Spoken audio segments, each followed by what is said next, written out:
हाय बच्चों, good morning. चलिए आज हम शुरू करने वाले हैं अपना first chapter class 6th biology, that is living and non living things. ठीक है, जैसा कि टॉपिक है living and non living things, बहुत ही इजी टॉपिक है। ये आप क्लास 3 से पढ़ते आ रहे हैं, इनफैक्ट क्लास 2 से आप पढ़ते आ रहे हैं। आप सबको बहुत अच्छे से पता है कि लिविंग थिंग्स क्या होती हैं, नॉन लिविंग थिंग्स क्या होती हैं। लेकिन यहाँ हम उनके बारे में क्या पढ़ने वाले हैं? We are going to study about their characteristics, कि कैसे हम पहचानेंगे कि कोई भी चीज़ जो है वो लिविंग थिंग है या नॉन लिविंग थिंग है। ठीक है, so this chapter is very easy. बस आपको क्या करना है, बहुत ध्यान दे के पढ़ना है, और जो जो चीज़ें मैं बोलती हूँ उन चीज़ों को आपको डेली अपने पढ़ाई में शामिल करना है, डेली आपको उन्हें लर्न करना है। तो फिर आपके लिए ये चैप्टर बहुत ही इजी है। ठीक है, चलिए अब हम शुरू करते हैं। अब आप सब बच्चे जितने वहाँ बैठे मुझे देख रहे हैं, आप सब एक कमरे में बैठे होंगे। ओके, सबके कमरे में कोई ना कोई चीज़ें ज़रूर होंगी। तो मैं आप सबसे कहना चाहती हूँ कि आप सब अपने कमरे में चारों ओर घूम करके देखिए।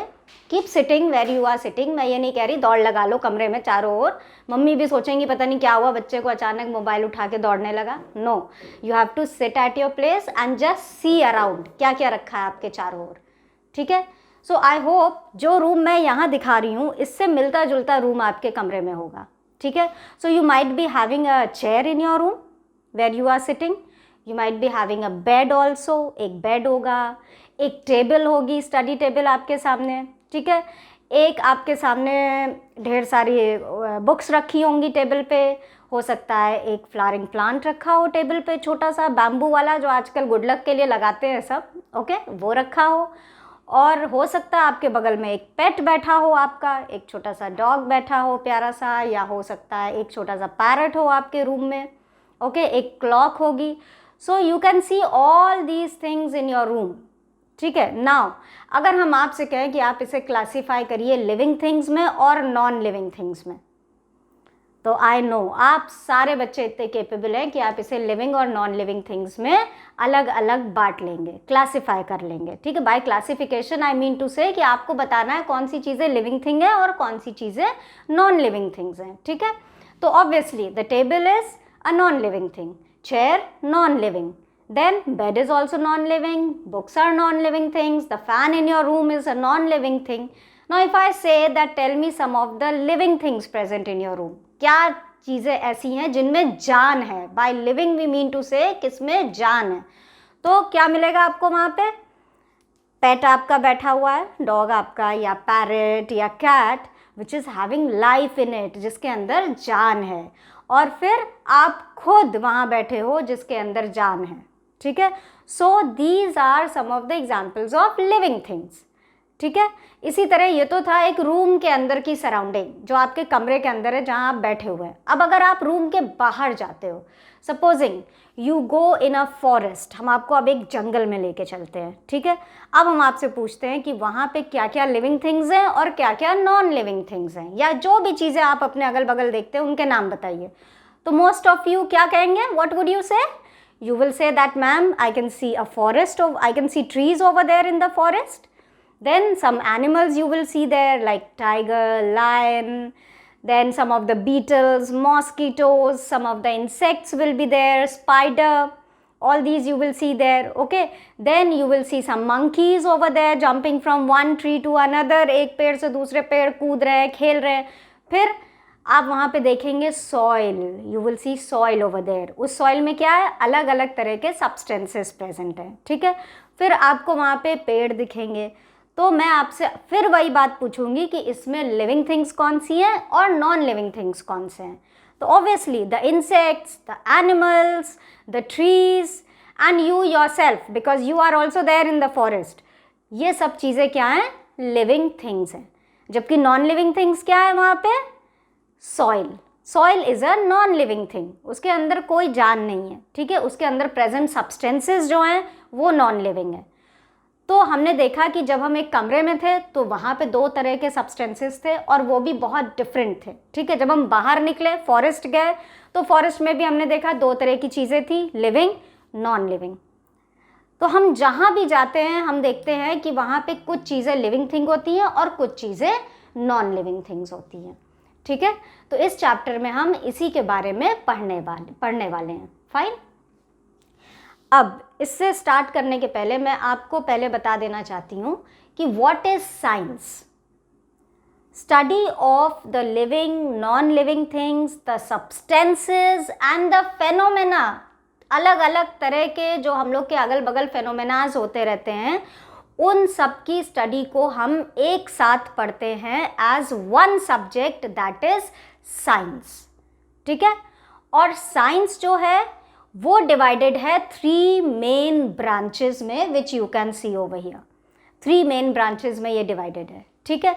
सबसे पहला है आपका biology, second is chemistry and then you have physics, ठीक है। तो पहले हम बायोलॉजी के बारे में पढ़ेंगे। बायोलॉजी क्या होता है? Biology is the study of life. इसको हम कहते हैं स्टडी ऑफ लाइफ, ठीक है। क्यों? क्योंकि इसमें हम केवल लिविंग थिंग्स के बारे में ही पढ़ते हैं, जैसे कि we study about animals, we study about human beings, यानी कि हम लोग के बारे में हम पढ़ते हैं। We study about plants, plants are also living things. Is that clear? Bio means life, okay, and logos means study.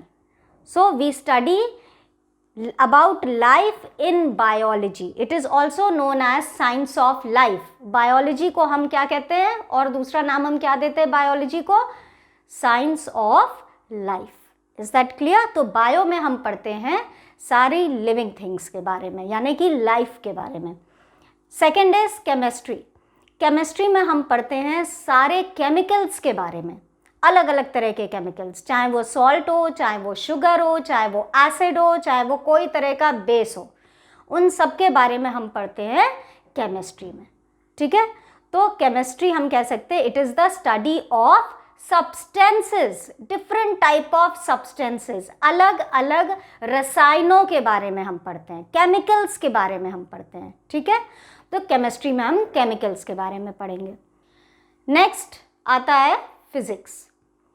Physics is the study of फेनोमेनाज।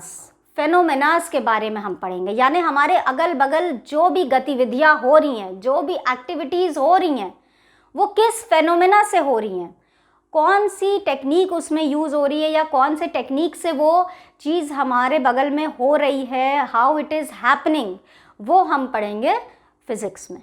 Is that clear? So these are the 3 branches of science that we will be studying in science subject, but today we are going to start with biology. Now there are 2 branches of biology also. Bio is divided into 2 different studies, that is zoology and botany. zoology में हम पढ़ते हैं animals के बारे में, humans के बारे में। botany में हम पढ़ते हैं plants के बारे में। Is that clear? ओके, सो इन दोनों चीज़ों को हम सेपरेटली पढ़ेंगे। फाइन। अभी तो क्लास 6, 7, 8 में ये आपका कंबाइन दिया हुआ है, कुछ चैप्टर्स प्लांट्स पे भी हैं, कुछ chapters are based on animals also, कुछ चैप्टर्स जो हैं वो ह्यूमंस पे बेस्ड हैं। बट जब आप सीनियर क्लासेस में जाएंगे तो it will be separated into 2 different branches. Zoology एक अलग किताब आ जाएगी आपकी और बॉटनी एक अलग सेक्शन हो जाएगा, तो आप उसको सेपरेटली पढ़ेंगे। Is that clear? Okay, now starting with importance of biology. आखिर बायोलॉजी की इम्पॉर्टेंस क्या है हमारी लाइफ में, ये क्या अहमियत रखती है, हमें क्यों बायो पढ़ना चाहिए, why we should study biology. So that we are going to learn, okay, the importance of biology. First thing that why we should learn is that know about the living things. We come to know about living things. इस study के through bio पढ़ने के साथ साथ हम किन चीज़ों के बारे में सीखते हैं, हम living things के बारे में पढ़ते हैं, ठीक है, उनकी विशेषताओं के बारे में पढ़ते हैं, उनके अंदर क्या क्या प्रोसेसेस होते हैं उसके बारे में हम पढ़ते हैं। So we learn about living things by studying biology. Then the second importance is understanding of diseases. हम अलग अलग तरह की बीमारियों के बारे में सीखते हैं, उनके ट्रीटमेंट्स के बारे में सीखते हैं, उनके आउटकम के बारे में सीखते हैं कि वो कैसे हुई, आउटब्रेक कैसे हुआ, कौन से वायरस से ये बीमारी फैली, और फिर उसके डिफरेंट वैक्सीन्स बनाते हैं या मेडिसिन्स बनाते हैं। जैसे कि अभी आपने देखा कोरोना आया था कुछ साल पहले, and corona it spread at a great, you can say, बहुत ही रैपिडली वो स्प्रेड हुआ और बहुत सारी जानें भी गई। लेकिन फिर उसी के साथ साथ क्या हुआ, साइंटिस्ट ने तुरंत उस बीमारी के बारे में पढ़ाई शुरू कर दी, उसके वायरस को डिटेक्ट किया कि वो कौन से वायरस से हो रही है और कैसे हम उसको डिफीट कर सकते हैं, कैसे हम उसको मार सकते हैं, क्या दवाइयों से हम उन्हें ख़त्म कर सकते हैं, क्या प्रिकॉशंस हमें लेने चाहिए अपने आप को सेफ़ रखने के लिए। तो वो सारी चीज़ें गवर्नमेंट ने जल्द से जल्द सर्कुलेट कर दी सबके बीच में, दवाइयाँ जल्द से जल्द पहुँचाई गई, ठीक है, प्रिवेंटिव मेजर्स लेने को बोले गए। तो ये सब कैसे पॉसिबल हुआ? Through the study of biology, क्योंकि बायो हमारे पास थी, हम बायोलॉजी पढ़ रहे थे, इसलिए साइंटिस्ट ने ये सारी दवाइयाँ बनाई, सारे प्रिकॉशंस बताए और हम उन बीमारी से बच सके। तो इसी तरह किसी भी बीमारी को स्टडी करने के लिए हम लोग को बायो पढ़ना ज़रूरी है। Okay, then it's next importance is learn the importance of plants and animals. हम प्लांट्स और एनिमल्स के बारे में भी पढ़ते हैं इनमें।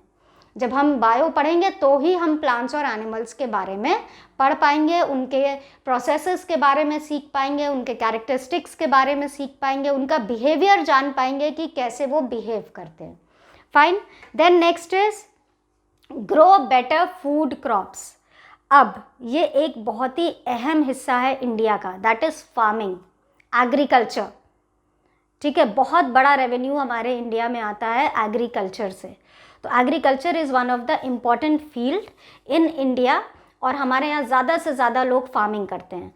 तो इससे क्या है, अगर हम बायो पढ़ेंगे तो हम नए वैरायटी के सीड्स उगा सकेंगे, नए वैरायटी के प्लांट्स उगा सकेंगे जो कि ज़्यादा न्यूट्रिशियस होंगे और कम समय में ज़्यादा से ज़्यादा फ्रूट दे सकेंगे। सो हमारे लिए बायो क्या हेल्प करती है, प्लांट्स के बारे में, क्रॉप्स को उगाने के बारे में हमको बताती है कि हम किस तरह उनको बेटर उगा सकते हैं, उनका प्रोडक्शन इंक्रीज़ कर सकते हैं, उनकी पैदावार बढ़ा सकते हैं, उनकी वैरायटी बढ़ा सकते हैं और नई नई स्पीशीज़ के ग्रेन्स को कैसे ला सकते हैं। Is that clear? Okay, next is controlling the growing population, that is कितना ज़्यादा इंडिया की आबादी बढ़ चुकी है, आप सब देख रहे हैं। इस समय इंडिया नंबर 1 पे पहुंच चुका है in case of population. It has been ranked number 1, India की रैंक नंबर 1 पहुंच गई है, क्योंकि इंडिया में इतनी ज़्यादा लोग बढ़ते जा रहे हैं। हर मिनट, हर पल, हर सेकंड नए लोग पैदा हो रहे हैं, नए जीवन शुरू हो रहे हैं और कुछ जीवन ख़त्म भी हो रहे हैं। इट इज़ नॉट सो कि केवल पैदा हो रहे हैं और ख़त्म नहीं हो रहे हैं, बट जो पैदा हो रहे हैं वो ख़त्म होने वालों से ज़्यादा तेज़ी में पैदा हो रहे हैं। Is that clear? So there is increase in the population. तो जो ग्रोथ है पॉपुलेशन में, जो इंक्रीज़ है पॉपुलेशन में, उसे कैसे कंट्रोल किया जाए, कैसे हम पॉपुलेशन को कंट्रोल कर सकते हैं, इस स्टडी में हम इस चीज़ को हम किस में पढ़ते हैं, बायोलॉजी में पढ़ते हैं। Okay, then control the pollution also. Now we learn how to control pollution. Water pollution is there, soil pollution is there, then air pollution is there, noise pollution is there. Nowadays there is a new kind of pollution, we call it as light pollution. तो light pollution भी अब होने लगा है। तो कई अलग अलग तरह के pollutions हैं जिनके बारे में हम बायो में पढ़ते हैं कि ये कैसे होते हैं, क्यों होते हैं, इन pollutions की वजह से humans पे क्या इफ़ेक्ट पड़ रहा है। Is that clear? Okay, so all that we study in biology. Then next is choose a career. That is biology helps in choosing a career. अगर आप biology लेकर के पढ़ते हैं आगे, क्लास 12th के बाद भी आप बायो लेके आगे पढ़ना चाहते हैं, कई सारे ऑप्शंस होते हैं, आप सब जानते हैं, PCB, PCM, then you have art section, then you have commerce section. तो जो बच्चे साइंस सेक्शन लेके पढ़ते हैं वो चॉइस रखते हैंगे बायो में और मैथ्स में। तो अगर आप बायोलॉजी लेके आगे पढ़ते हैं, you take PCB, that is physics, chemistry, bio, तो आपके पास क्या क्या करियर ऑप्शंस हैं, आप जीवन में क्या क्या बन सकते हैं बायोलॉजी को लेकर के, वो भी बहुत हेल्पफुल है। उसके बारे में भी हम इसी में पढ़ते हैं। Like you can become a doctor, you can become a pathologist, you can become a veterinary doctor also. So there are different fields. You can become a nursing staff also. Okay, so you can take all these different fields. You can become a homeopathic doctor, you can become a Ayurvedic doctor, you can become a dentist, you can become a cosmetic surgeon. ये सारी fields जो हैं, they are all the career options which you study in biology, which you can take while studying biology. Is that clear? Okay, ठीक है. Now starting with living and non-living things. जितनी भी living things होती हैं, they are all made up of tiny small cells. ठीक है, sales होते हैं, छोटे छोटे सेल्स होते हैं जो कि कंबाइन करते हैं और लिविंग थिंग्स को बनाते हैं. ये सेल्स जब एक साथ जुड़ जाते हैं तो ये एक बॉडी फॉर्म करते हैं. Is that clear? नाउ पहले हम जानते हैं कि सेल्स किस तरह के होते हैं. इसके लिए हम एक एक्सपेरिमेंट करेंगे, बहुत ही सिंपल है. आप एक प्याज ले सकते हैं, प्याज को छीलिए, काटिए उसको, और उसके ऊपर जब आप काटेंगे तो आप देखेंगे कि प्याज के हर एक कवर के ऊपर एक पतली सी वाइट कलर की या पिंक कलर की थिन सी लेयर होती है, बिल्कुल थिन, एकदम थिन मेम्ब्रेन. उस मेम्ब्रेन को हमें पील करना है और माइक्रोस्कोप के नीचे देखना है डाई से पूरे अपने स्लाइड को तैयार करके. नाउ डाई से स्लाइड को तैयार करना है, वो मैं आपको इसलिए नहीं बता रही हूँ because you don't have microscope at home. वो माइक्रोस्कोप आपके पास घर में नहीं है, ठीक है, तो आप नहीं देख सकते हो, but you can see here very clearly. ठीक, तो हमने क्या करा है, एक अनियन पील को निकाला है, उसकी एक थिन मेम्ब्रेन निकाली है और उसका स्लाइड बना के जब हम माइक्रोस्कोप के नीचे देखते हैं तो हम क्या देखते हैं, यहाँ पे आप देख सकते हैं कि ये ढेर सारे सेल्स प्रेजेंट हैं. Now what are these structures? ये हनी कोम की तरह दिख रहे हैं, जैसा कि एक मधुमक्खी का छत्ता होता है, आप देख सकते हैं ये वैसे दिख रहे हैं, बट ये मधुमक्खी का छत्ता नहीं है. ये क्या है, ये अनियन के सेल्स हैं. इसी तरह हर एक लिविंग बॉडी में सेल्स होते हैं. अब आप देख सकते हैं इस सेल के आउटर बाहर की तरफ एक बाउंड्री वॉल है जिसको हम कहते हैं सेल वॉल. क्या कहते हैं उसको हम? सेल वॉल, उसकी आउटर वॉल को. ठीक है, उसके अंदर आप देख सकते हैं एक सब्सटेंस भरा हुआ है, इसको हम कहते हैं साइटोप्लाज्म. फाइन, वो सब्सटेंस सारे सेल्स में भरा रहता है ताकि सेल्स रिजिड रहें, नहीं तो वो ऐसे सिकुड़ जाएंगे. ठीक है, तो वो साइटोप्लाज्म से भरे होते हैं. और इनके सेंटर में आप देख सकते हैं ये गोल स्ट्रक्चर, दिस राउंड स्ट्रक्चर, ये गोल चीज़ जो यहाँ पे प्रेजेंट है, ये है nucleus. We call it nucleus. Is that clear? So ये है एक सेल का स्ट्रक्चर, और ऐसे कई सारे सेल्स मिल करके एक पर्टिकुलर बॉडी या ऑर्गन को बनाते हैं. Fine, based upon this structure living organisms दो तरह के होते हैं. They have been divided into two categories. Fine, first is unicellular and second is multicellular. Now unicellular क्या होता है? यूनी वर्ड से मतलब क्या हुआ? Uni means unit, unit means one, यानी कि वो एक सेल का बना हुआ है. Unicellular, cellular means cell and uni means one, तो यानी वो कितने सेल्स का बना है ऑर्गेनिज्म? एक सेल का वो ऑर्गेनिज्म बना है, केवल एक सिंगल सेल से बना है. नाउ कैन यू इमेजिन कि एक सिंगल सेल में कितनी पावर होती है कि वो एक पूरे ऑर्गेनिज्म को बना दिया उसने. Is that clear? So unicellular organisms वो होते हैं जो एक सिंगल सेल के बने होते हैं. Like for example paramecium, amoeba. Okay, these are made up of one single cell. Multicellular organisms कौन से होते हैं? मल्टीसेल्युलर ऑर्गेनिजम्स वो होते हैं जो एक से ज़्यादा सेल्स के बने होते हैं. ठीक है, किसके बने होते हैं? एक से ज़्यादा सेल्स के बने होते हैं. They are called multicellular organisms. Like for example a cat, okay, an ant, चींटी. एक चींटी भी कई सारे सेल्स की बनी होती है. एक एलिफेंट भी कई सारे सेल्स का बना होता है. बट अगर हम चींटी और एलिफेंट को कंपेयर करेंगे तो एक एलिफेंट के अंदर ज़्यादा सेल्स होते हैं बजाय चींटी के, लेकिन वो होते हैं मल्टीसेल्युलर ही, उन्हें मल्टीसेल्युलर ही कहा जाएगा. Is that clear? ओके बच्चों, दैट्स ऑल फॉर टुडे. आज हम यहीं पे अपने वीडियो को रोकते हैं, और आपको कोई भी क्वेरी है, कोई भी क्वेश्चंस है, कोई भी तरह का डाउट है इस सब्जेक्ट से रिलेटेड, इस टॉपिक से related, you can post it in the comment section. मैं जल्द से जल्द आपके आंसर्स को आपको आंसर देने की कोशिश करूँगी। और अगर किसी वीडियो के थ्रू कोई टॉपिक आपको मैं समझाना चाहती हूँ तो फिर बहुत जल्द मैं उस वीडियो को बना करके पोस्ट कर दूँगी, ताकि जल्द से जल्द आपके आंसर्स आपको मिल सकें।